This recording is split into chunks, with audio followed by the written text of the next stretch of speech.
안녕하세요, 구독자 여러분. 인생 라디오 극장입니다. 요즘 직장이나 가족 간의 모임에서 요즘 젊은이들은 도대체 왜 칼퇴하는 걸까? 하는 이야기 한 번쯤 해보셨을 거예요. 저도 사실 처음엔 좀 섭섭했고 우리가 저렇게 일했나? 싶은 순간이 있었죠. 오늘 영상은 좀 특별합니다. 평소보다 훨씬 깊이 들어가서 40분 동안 이 퇴근 시간 전쟁의 뿌리부터 미래까지 시원하게 파헤쳐 봅시다. 여러분이 궁금해 하셨던 모든 것 오늘 한 번에 해결해 드릴 거. 여러분 혹시 젊은 후배가 정시땡 하자마자 가방 메고 나가는 모습 보고 왠지 모를 배신감을 느껴보신 적 있으신가요? 있다면 바로 오늘 영상의 주인공이십니다. 그런데 잠깐, 그 배신감이 정말 정당한 걸까요? 아니면 우리가 놓치고 있는 뭔가가 있는 걸까요? 우리 시니어 세대에게 야근은 곧 헌신이자 성실 그 자체였죠. 저희 때는 일이 끝나지 않아도 상사 눈치 보느라 책상에 앉아 있는 게 당연했어요. 심지어 회식은 업무의 연장이었고 회사에 오래 남아 있을수록 우리 회사 사람으로 인정받았죠. 기억나시나요? 당시에는 먼저 가겠습니다라는 말을 하려면 얼마나 용기가 필요했는지, 특히 팀장이나 부장이 아직 자리에 있으면 마치 죄를 짓는 것 같은 기분이 들었어요. 그래서 책상 위에 재킷을 걸어두고 화장실에 갔다가 슬그머니 나가는 재킷 테크닉까지 썼던 기억이 나네요. 검색 자료를 보면 80년대부터 90년대 기업들은 직원들의 철야 정신을 자랑처럼 홍보했을 정도입니다. 대기업 광고에서도 밤늦게까지 불이 켜진 사무실이 성실함의 상징으로 등장했죠. 심지어 어떤 회사는 우리 직원들은 새벽 3시까지 일합니다를 마케팅 문구로 사용하기도 했어요. 하지만 솔직히 말해봅시다. 우리 정말 그때가 좋았을까요? 집에 가서 아내나 남편, 아이들과 시간을 보내고 싶은 마음이 없었을까요? 아니었죠. 우리도 피곤했고 우리도 집에 가고 싶었어요. 다만 그게 허용되지 않는 분위기였을 뿐이에요. 실제로 그 시절 직장인들을 대상으로 한 익명 설문조사를 보면 80% 이상이 정시 퇴근을 하고 싶지만 분위기상 어렵다고 답했습니다. 우리 세대도 사실 속으로는 지금의 젊은 세대와 비슷한 마음을 가지고 있었던 거예요. 그런데 여기서 중요한 건 우리가 그 시스템에 길들여지면서 점점 그것을 당연하다고 받아들이게 되었다는 점입니다. 심리학에서는 이를 학습된 무력감이라고 부르죠. 바꿀 수 없다고 생각하니까 아예 바꾸려는 노력을 포기하게 되는 거예요. 하지만 여기엔 그림자도 있었습니다. 가족과의 시간은 희생되었고 몸을 혹사시키면서 일했어요. 제가 아는 한 분은 아이가 첫걸음을 떼는 순간을 보지 못했다고 하더라고요. 회사에서 야근하고 있었거든요. 그때는 어쩔 수 없지, 돈을 벌어야 하니까라고 했지만 지금 생각해보면 정말 아쉬워요. 당시 우리나라의 과로사 통계를 보면 정말 심각했습니다. OECD 국가 중 최장시간 근무를 기록했고 직장인 우울증과 번아웃 증후군이 사회 문제로 대두되기 시작했어요. 우리는 몸으로 정신으로 그 대가를 치렀던 거죠. 젊은 세대는 우리 세대의 이 허무함을 보고 자랐다는 것을 우리가 기억해야 합니다. 그들은 우리가 겪은 그 시행착오를 반복하고 싶지 않은 거예요. 어떻게 보면 우리보다 더 현명한 선택을 하고 있는 건지도 모릅니다. 그렇다면 요즘 MZ세대, 즉 젊은 세대는 왜 그렇게 칼퇴를 중요시할까요? 그들의 가치관은 우리와 정반대입니다. 최신 직장인 설문조사 결과를 보면 그들에게 워라밸, 즉 일과 삶의 균형은 선택이 아니라 당연한 권리예요. 2023년 한국경영자총협회에서 실시한 조사에 따르면 MZ세대의 87%가 높은 연봉보다 워라밸이 더 중요하다고 답했습니다. 이는 우리 세대와는 완전히 다른 관점이죠. 우리는 돈을 더 벌기 위해서라면 개인 시간을 희생하는 것도 당연하다고 생각했거든요. 그들은 야근을 열정이 아니라 비효율로 봅니다. 정해진 시간 안에 성과를 내지 못하는 건 회사 시스템에 문제가 있다고 생각하는 거죠. 실제로 많은 연구에서 장시간 근무가 생산성을 떨어뜨린다는 결과가 나왔어요. 마이크로소프트 일본의 주 4일제 실험에서는 생산성이 40% 향상되었다고 합니다. 가장 큰 차이는 개인주의에 대한 인식입니다. 우리 세대는 개인주의를 좀 부정적으로 봤죠. 개인보다는 조직이 우선이라는 게 우리의 철학이었으니까요. 하지만 젊은 세대의 개인주의는 좀 다릅니다. 이들은 나의 성장, 나의 행복, 나의 경험에 헌신합니다. 퇴근 후 요가 학원에 가든 부업을 하든 게임을 하든 그 시간은 자신을 위한 투자인 거예요. 이들은 우리 세대가 놓쳤던 개인의 삶을 붙잡고 싶어 하는 겁니다. 우리가 가족에게 헌신했다면 그들은 나 자신에게 헌신하는 것이죠. 그런데 여기서 오해하면 안 되는 게 그들이 이기적이라는 건 아니에요. 실제로 MZ세대는 사회적 가치, 환경 문제, 공정성에 대해 우리보다 훨씬 민감합니다. 다만 그들의 헌신 방식이 우리와 다를 뿐이에요. MZ세대는 태어날 때부터 디지털 환경에 노출된 세대입니다. 그들에게는 빠르고 효율적인 것이 당연한 기준이에요. 스마트폰으로 모든 것을 해결하던 그들이 회사에서는 왜 비효율적인 시스템을 참아야 하는지 이해하지 못하는 거죠. 예를 들어 우리는 보고서를 손으로 써서 타이핑하고 팩스로 보내고 전화로 확인받는 과정을 당연하게 여겼어요. 하지만 그들은 이거 카톡이나 이메일로 10분이면 끝날 일을 왜 하루 종일 하고 있지? 라고 생각하는 거예요. 이런 관점에서 보면 그들의 칼퇴는 게으름이 아니라 똑똑함의 표현일 수도 있어요. 같은 결과를 더 적은 시간에 만들어낼 수 있다면 굳이 더 오래 앉아 있을 이유가 없다는 거죠. 이런 가치관의 차이 때문에 직장에서는 보이지 않는 전쟁이 벌어지고 있어요. 한쪽에서는 요즘 애들은 책임감이 없다고 하고 다른 쪽에서는 꼰대들이 시대를 못 따라간다고 하죠. 실제 사례를 하나 들어볼게요. 한 IT 회사에서 있었던 일인데 30대 팀장이 20대 직원에게 프로젝트가 급하니까 오늘 좀 늦게까지 일하자고 했더니 그 직원이 그럼 내일 늦게 출근해도 되나요? 라고 되물었대요. 팀장은 당황했지만 생각해보니 그게 맞더라는 거예요. 야근을 했으면 그만큼 쉴 시간도 보장해줘야 하는 거 아닌가요? 이런 일들이 쌓이면서 서로에 대한 오해가 깊어지고 있어요. 시니어 세대는 열정이 없다고 생각하고 젊은 세대는 착취당하고 있다고 느끼는 거죠. 여기서 놓치면 안 되는 중요한 배경이 있어요. 바로 경제적 환경의 차이입니다. 우리 시대에는 열심히 일하면 집도 사고 차도 사고 결혼도 하고 아이들 교육도 시킬 수 있었어요. 야근의 대가가 명확했던 거죠. 하지만 지금은 어떤가요? 아무리 야근해도 집값은 천정부지로 올라가고 결혼과 출산은 사치가 되어버렸어요. 그러니까 젊은 세대 입장에서는 야근해서 뭐가 달라지겠어? 라는 생각이 드는 거예요.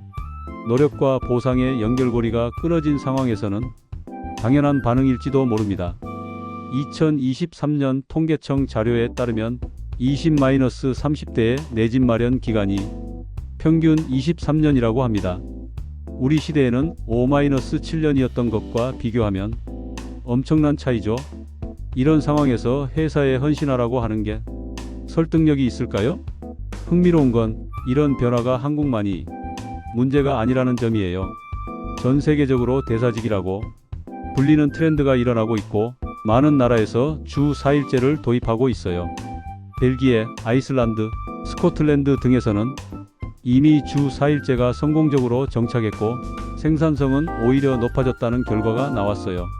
스웨덴의 한 요양원에서는 6시간 근무제를 도입했는데 직원들의 만족도와 환자 서비스 질이 모두 향상되었다고 합니다.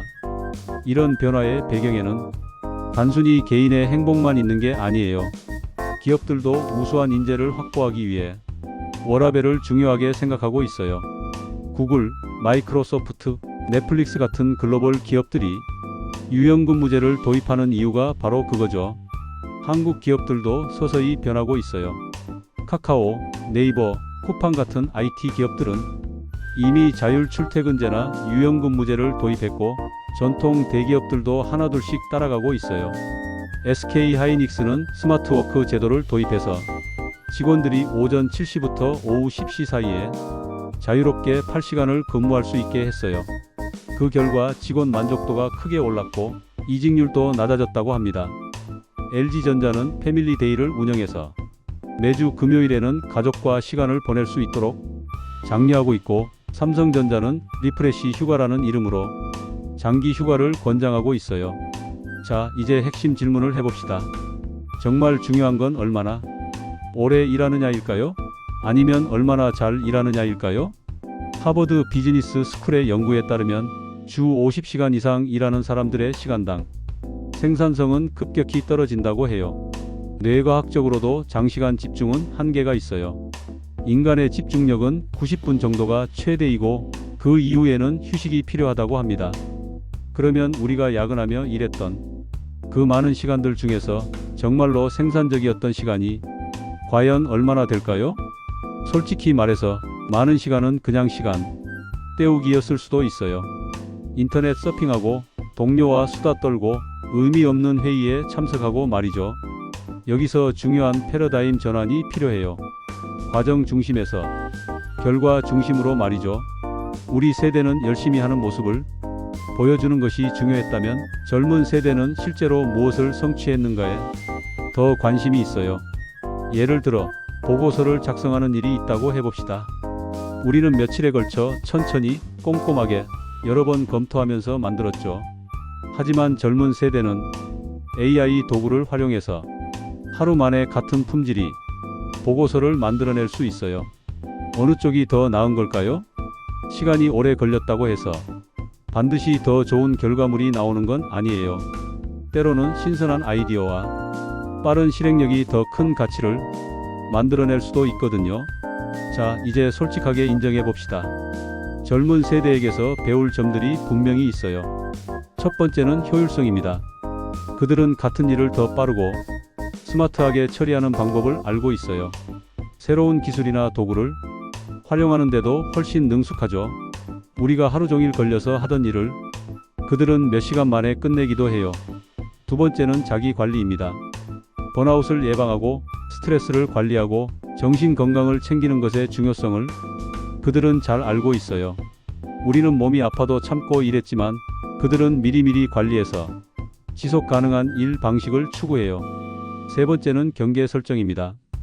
일과 사생활의 경계를 명확히 하는 것, 부당한 요구에 안 된다고 말할 수 있는 용기, 자신의 가치와 원칙을 지키는 것, 이런 것들은 사실 우리에게도 필요했던 능력이에요. 물론 젊은 세대가 우리에게서 배워야 할 점들도 있어요. 첫 번째는 인내입니다. 모든 일이 빠르게 해결되는 건 아니에요.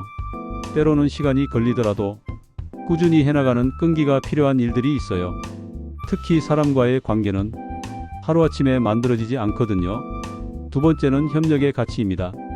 개인의 역량도 중요하지만 팀워크를 통해 더 큰 일을 해낼 수 있다는 것, 때로는 개인의 편의를 조금 희생하더라도 전체의 이익을 위해 협력해야 할 때가 있어요. 세 번째는 책임감입니다. 자유에는 책임이 따른다는 것, 권리를 주장할 때는 의무도 함께 진다는 것, 이런 균형 감각은 여전히 중요해요. 코로나19를 겪으면서 우리는 꼭 사무실에 있어야만 일할 수 있다는 고정관념이 깨졌어요. 이제는 집에서도, 카페에서도, 심지어 해외여행을 가면서도 일할 수 있다는 걸 알게 되었죠. 앞으로의 직장은 아마 하이브리드 워크가 기본이 될 거예요. 꼭 필요할 때는 모여서 협업하고 개인적인 업무는 각자 편한 곳에서 하는 방식 말이죠. 이렇게 되면 언제 어디서 일하느냐보다는 무엇을 얼마나 잘 해내느냐가 더 중요해질 거예요. 또 다른 큰 변화는 AI의 등장이에요. 이미 많은 반복적인 업무들이 AI로 대체되고 있어요. 앞으로는 인간만이 할 수 있는 창의적이고 감성적인 일들에 더 집중하게 될 거예요. 이런 환경에서는 오래 일하는 것보다는 창의적으로 생각하고 혁신적인 아이디어를 내고 사람들과 소통하는 능력이 더 중요해질 거예요. 그리고 이런 능력들은 충분한 휴식과 다양한 경험이 있어야 발휘될 수 있어요. 변화의 속도가 너무 빨라서 한번 배운 지식과 기술로는 평생 일할 수 없는 시대가 왔어요. 계속해서 새로운 것을 배우고 적응해야 해요. 그런데 이런 학습을 위해서는 시간과 에너지가 필요해요. 매일 야근에 시달리면서 어떻게 새로운 것을 배울 수 있겠어요? 젊은 세대가 퇴근 후 개인 시간을 중요시하는 이유 중 하나가 바로 이런 자기계발 때문일 수도 있어요. 시니어 세대 중에서도 특히 관리자 위치에 있는 분들을 위한 실전 조언을 드릴게요. 첫 번째로 목표 중심 관리로 전환하세요. 몇 시간 일했나 보다는 어떤 성과를 냈나에 집중하세요. 직원이 하루 종일 사무실에 있어도 성과가 없다면 문제가 있는 거고, 반대로 정시에 퇴근해도 목표를 달성했다면 인정해 주세요. 두 번째로 정기적인 1대1 미팅을 하세요.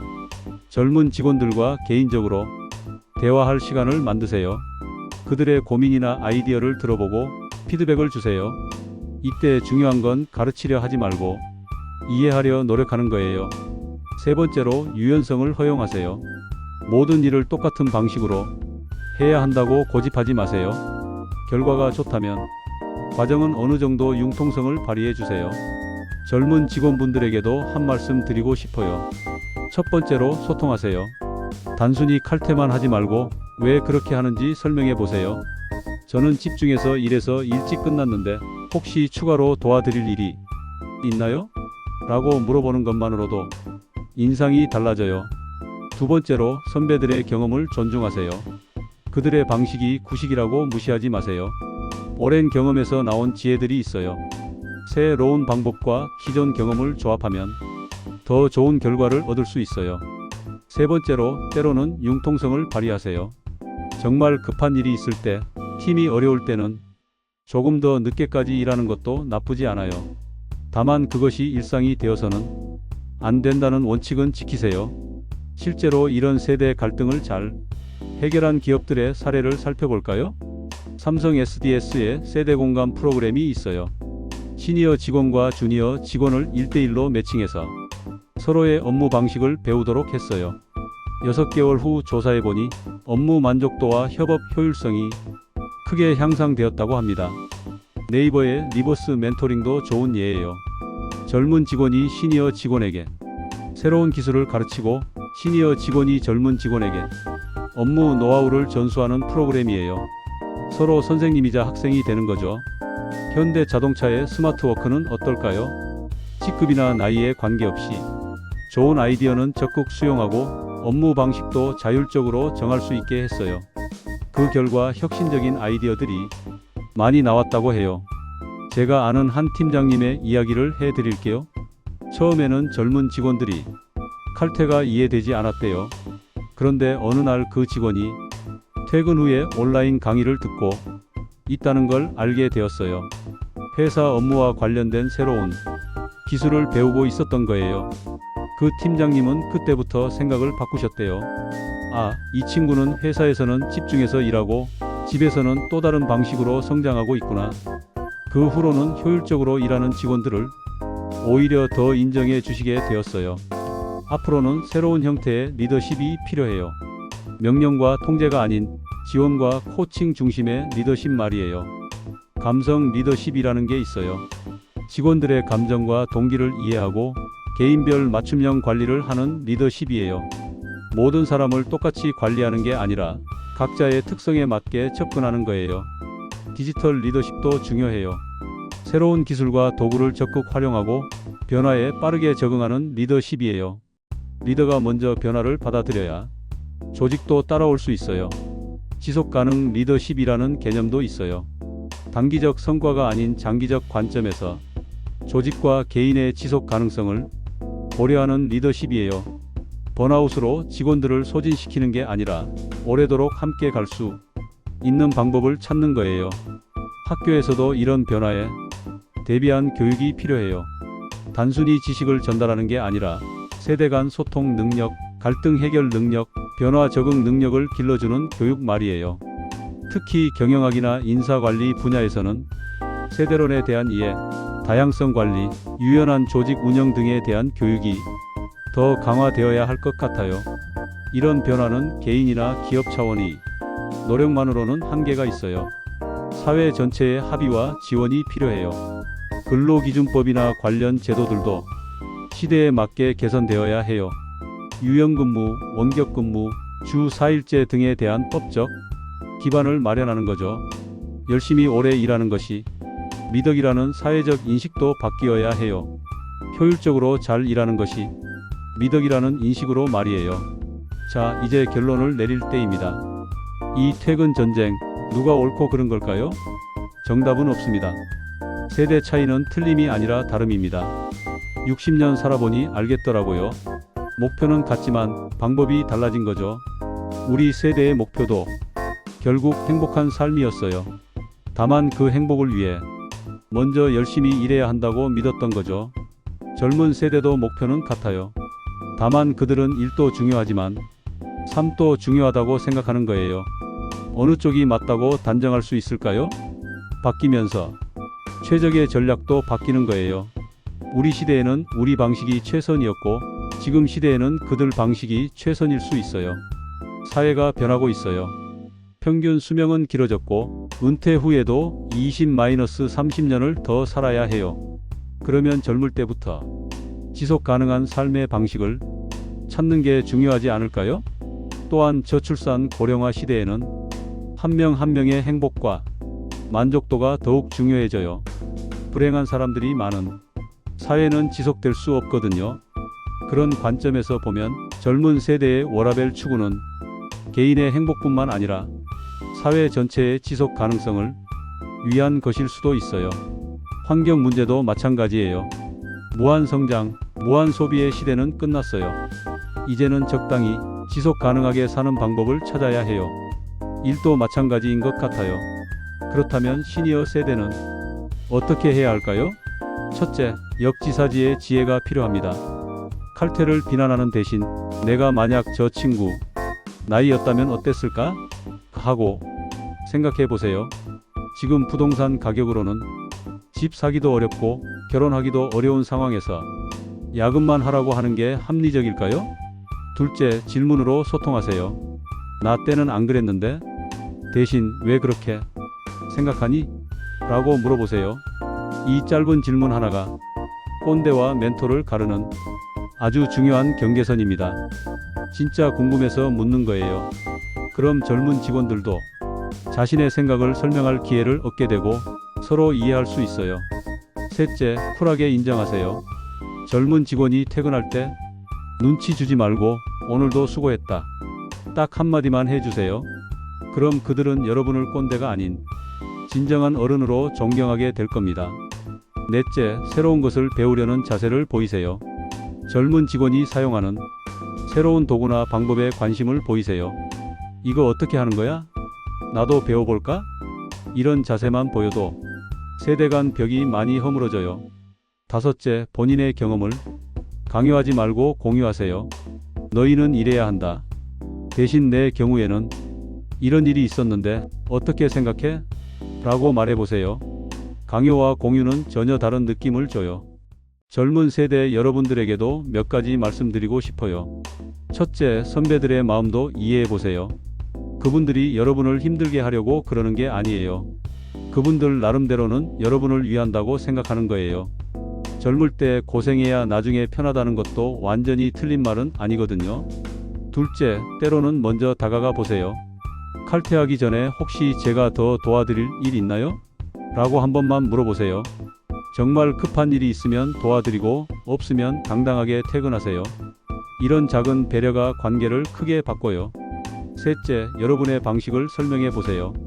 왜 효율적으로 일하려고 하는지, 왜 워라밸이 중요한지를 차근차근 설명해 보세요. 대부분의 선배들은 이해할 거예요. 다만 처음에는 어색할 수 있지만요. 넷째, 인내심을 가지세요. 조직 문화는 하루아침에 바뀌지 않아요. 조금씩 천천히 변화시켜 나가야 해요. 너무 성급하게 모든 것을 바꾸려고 하면 반발만 커져요. 다섯째, 성과로 증명하세요. 효율적인 근무가 더 좋은 결과를 낸다는 것을 실제로 보여주세요. 말보다는 행동이 더 설득력이 있어요. 여러분, 긴 시간 들어주셔서 정말 감사합니다. 40분이라는 시간 동안 퇴근 시간 전쟁의 모든 면을 살펴봤네요. 결론적으로 말씀드리고 싶은 건 이 문제에 절대적인 정답은 없다는 거예요. 다만 서로를 이해하고 존중하고 함께 더 나은 방향을 찾아가려는 노력이 필요해요. 우리 시니어 세대의 경험과 지혜, 그리고 젊은 세대의 혁신과 효율성이 만나면 정말 강력한 시너지를 낼 수 있을 거예요. 문제는 어떻게 이 둘을 조화시키느냐는 거죠. 시니어 세대 여러분께는 이런 말씀을 드리고 싶어요. 변화를 두려워하지 마세요. 여러분의 경험과 지혜는 여전히 소중해요. 다만 그것을 전달하는 방식을 조금 바꿔보는 거예요. 강요가 아닌 공유로, 명령이 아닌 제안으로 말이에요. 젊은 세대 여러분께는 이런 말씀을 드려요. 여러분의 가치관과 방식을 당당히 주장하되 선배들의 마음도 이해하려고 노력해 보세요. 그분들도 여러분을 위한다고 생각하는 마음에서 나오는 거니까요. 앞으로 10년, 20년 후에는 또 다른 새로운 세대가 등장할 거예요. 그때 우리는 어떤 선배가 되어 있을까요? 지금 우리가 어떻게 하느냐에 따라 그 답이 결정될 것 같아요.